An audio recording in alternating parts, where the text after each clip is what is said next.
They could never give me back what they took from me. They could never make me whole again. I'm falling apart. I'm old. I can't do much or nothing. Now you want to give it to me. They just ruined my life. Well, that is John Walker, a man who went to prison at just 16 years old after he and 4 other teenagers, who all became known as the Buffalo Five, were wrongfully convicted of killing a man in 1976. Now, half a century later, Walker says the wrongful conviction stole nearly everything from his youth, his family relationships, and his health. Channel 2's Claudine Ewing has this Two on Your Side original report. This street, this place, these teens. We've come to know them as the Buffalo Five. 5 teenagers arrested, most convicted of murder. And as we've heard all too often, they really didn't do it. They've been exonerated.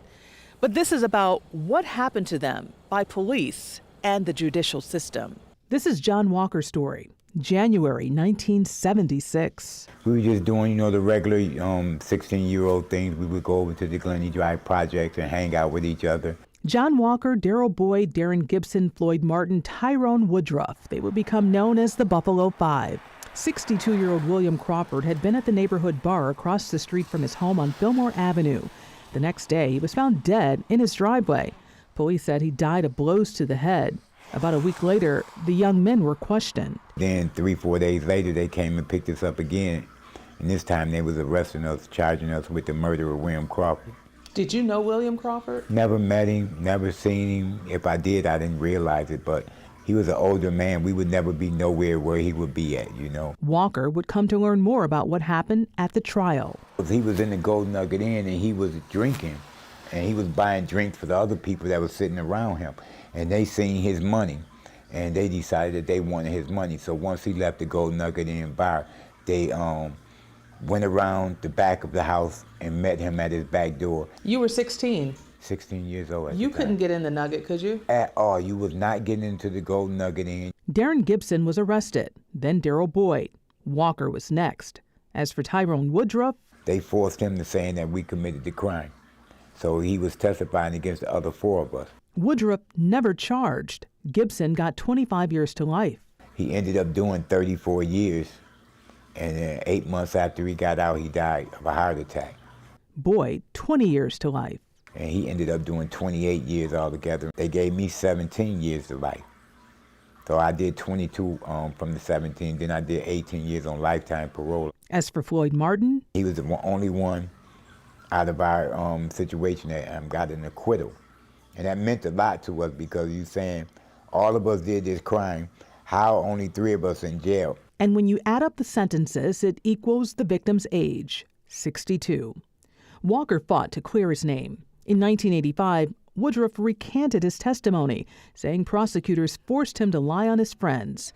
Coarse testimony and evidence withheld was the basis for Boyd and Walker's post-conviction petition. Well, the Buffalo Police Department was following interrogation tactics that, whether by design or not, were very, very likely to result in innocent people confessing. Years later, the charges were dismissed. Both men filed federal civil rights lawsuits against the city of Buffalo, Erie County, and former police detectives seeking damages for their wrongful convictions. Buffalo agreed to settle, paying $4.35 million to Walker and Boyd. Last year, a federal jury awarded Walker $28 million based on his claims against Erie County. It was because of the district attorney and them withheld evidence. It turned out there were handwritten notes by the chief prosecutor in which he wrote his own suspicion that the neighbor and the other individual I mentioned may have committed the crime. Everybody testified that Mr. Crawford was killed after 11:30. Court documents showed Walker and Boyd were known to be in a cab at 11:28. John Walker and Tyrone Woodruff were on their way home in a taxi cab before the crime occurred. They could not possibly have been guilty. Tyrone Woodruff, who became the main witness, could not possibly have been telling the truth. And they withheld that. And then we saw police reports indicating that there were 2 other suspects, including a neighbor of the victim, against whom the police had gathered a great deal of evidence and who they initially suspected, and who we later learned even the main prosecutor suspected, and yet they never turned over that evidence to the defense. I would have never went to jail. There was no physical or forensics evidence tying the defendants to the murder. That was the first murder of 1976. It was an elderly white man that got murdered, so they was pressured to kind of like find out what happened there. And as we now know, they prosecuted the wrong ones. Walker is still waiting for his $28 million award. Give me what it is the jury awarded me. You've held my life up, you've ruined my life. I think that there should be an open-mindedness in government to examine the mistakes of the past and to learn from them. I'm dealing with cancer, I'm dealing with all kinds, I can't walk, I'm dealing with all sorts of things that, you know, I know that I'm not going to be around much longer, but I think that they trying to hold whatever it is that the jury gave me up until I die. Well, Claudine's full interview with Walker and his attorney will be on WGRZ Plus later this week. You can also read more about the history of the Buffalo Five on our website, WGRZ.com.